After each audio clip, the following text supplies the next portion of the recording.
আচ্ছা, অভিভাবক কি নিজের ঘরে চুরি করতে পারে? অভিভাবক কি নিজের ঘরে লুটপাট করতে পারে? অভিভাবক কি নিজের ব্যাংক লুট করতে পারে? আচ্ছা, এটা কেমন অভিভাবক যে দেশ থেকে চুরি করে বিদেশে সন্তান পরিবার পরিজন রেখে সেখানে বসে বসে খাওয়ায়? এটা কি অভিভাবক? বলেন আপনারা। আমরা এই রকম একটা অভিভাবক পাইছি।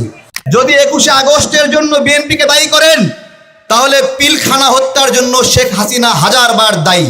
আমাদের প্রধানমন্ত্রী শেখ হাসিনা একটা দেশের প্রধানমন্ত্রী নাকি সেই দেশের অভিভাবক, সেই শর্তে শেখ হাসিনাও বাংলাদেশের অভিভাবক।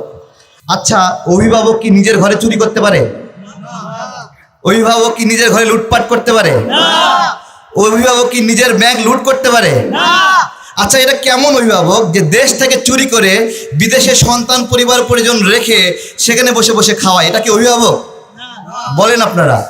আমরা এই রকম একটা অভিভাবক পাইছি। এটা কি অভিভাবক নাকি কালসাপ? অভিভাবক নাকি কালসাপ? এই কালসাপকে জিয়াউর রহমান 1981 সালে বাংলাদেশে এনে একটা ভুল করেছিলেন। আরেকবার 2008 সালে সেনাবাহিনী তাকে ক্ষমতায় এনে ভুল করেছিলেন। এই দুই ভুলের মাসুল মানুষ 15 বছর ধরে দিচ্ছে। এমন একটা ভুল করেছেন। যেই সেনাবাহিনীর মেজর তাকে দেশে আনলেন এবং যেই সেনাবাহিনী তাকে 2008 সালে ক্ষমতায় আনলেন, সেই সেনাবাহিনীর কতগুলো অফিসারকে পিলখানায় হত্যা করা হয়েছিল শেখ হাসিনার আমলে। যদি 21শে আগস্টের জন্য বিএনপিকে দায়ী করেন, তাহলে পিলখানা হত্যার জন্য শেখ হাসিনা হাজারবার দায়ী, লক্ষবার দায়ী। একটা স্লোগান হবে বন্ধুরা, এই স্লোগান আমাদের ভোটের স্লোগান। 2023 সাল হবে শেখ হাসিনার মসনদ তছনছ করার সাল। 2023 সাল হবে ফ্যাসিবাদের বিদায় সাল। 2023 সাল হবে জনগণের সাল। একটা স্লোগান দেই আমরা সবাই একসাথে, সবাই বলবেন নইলে গদি ছাইরে দে, আমার ভোট দিতে দে, গ্যাস দে, বিদ্যুৎ দে, ঘরে ঘরে চাকরি দে, 40 টাকায় চাউল দে, গণতন্ত্র ফিরাই দে, আমার বাংলা আমায় দে, 40 টাকায় চাউল দে, তেল গ্যাস তেল দে, আমার ভোট দিতে দে। ডক্টর ইউনূস নিয়ে খুব আলোচনা চলছে, সে নাকি কর ফাঁকি দিয়েছে। ডক্টর ইউনূসের সমস্ত আয় বিদেশে বক্তব্য দিয়ে, সেমিনার করে এবং বিভিন্ন পুরস্কার পেয়ে, এক একটা পুরস্কারের হিউজ মানি পান উনি। সেই অর্থগুলো বাংলাদেশে এসেছে, রেমিটেন্স হিসেবে এসেছে, প্রণোদনা হিসেবে এসেছে।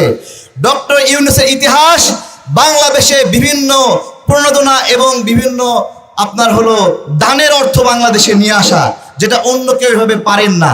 ওনারা বলে ডক্টর ইউনূস নাকি সুদ খায়। মানলাম ডক্টর ইউনূস সুদ খায়। আপনার বাংলাদেশে যে আরো যে ব্যাংকগুলো আছে, এগুলো কি ললিপপ খায়? আমার প্রশ্ন, এগুলো কি ললিপপ খায়? ডক্টর ইউনূস তো ঋণ দেয়। আপনার মখা আলমগীর এই হারামজাদা কি করেছে? ফার্মার্স ব্যাংকের মাধ্যমে হাজার হাজার কোটি টাকা পাচার করেছে। ডক্টর ইউনূসের সঙ্গে তুলনা করে এই চামারগুলো। চিন্তা করতে পারেন এরা সারা দিন রাত ঘুমের ঘরে স্বপ্ন দেখে হাসিনা নোবেল পুরস্কার পাইছে। আরে বিশ্বের কোথাও লগি বৈঠা দিয়ে লাঠি দিয়ে মানুষ হত্যা করে কেউ নোবেল পুরস্কার পাইছে? তাহলে শেখ হাসিনা লগি বৈঠা দিয়ে মানুষ হত্যা করে কেমনি নোবেল পুরস্কারের স্বপ্ন দেখে? উনি শান্তি সমাবেশ করেছে, ভাবছে শান্তি সমাবেশ করে শান্তিতে নোবেল পুরস্কার পাবে। আমি ওনার নাম দিয়েছি শান্তির মা। শান্তির মা নোবেল পুরস্কার পাওয়ার স্বপ্ন দেখে। ওনার প্রত্যেকটা শান্তি সমাবেশের চেয়ারের নিচে নিচে লাঠি এবং লগি বৈঠা লুকায় রাখে, যাতে করে বিরোধী দলের প্রোগ্রামগুলোকে উনি ধাক্কা দিতে পারেন, থামায় দিতে পারেন, মানুষকে আতঙ্ক সৃষ্টি করতে পারেন। এই সব করে নোবেল পুরস্কার পাওয়া যায় না। ডক্টর ইউনূসের সঙ্গে তুলনা করতে হলে আগে তার পর্যায়ে পৌঁছাও। ডক্টর ইউনূসের মতো এই আওয়ামী লীগের বংশে 14 গোষ্ঠীর মতো একটা মানুষ জন্ম হয়নি, হইলে তারা অনেক আগেই নোবেল পুরস্কার পেয়ে যেত।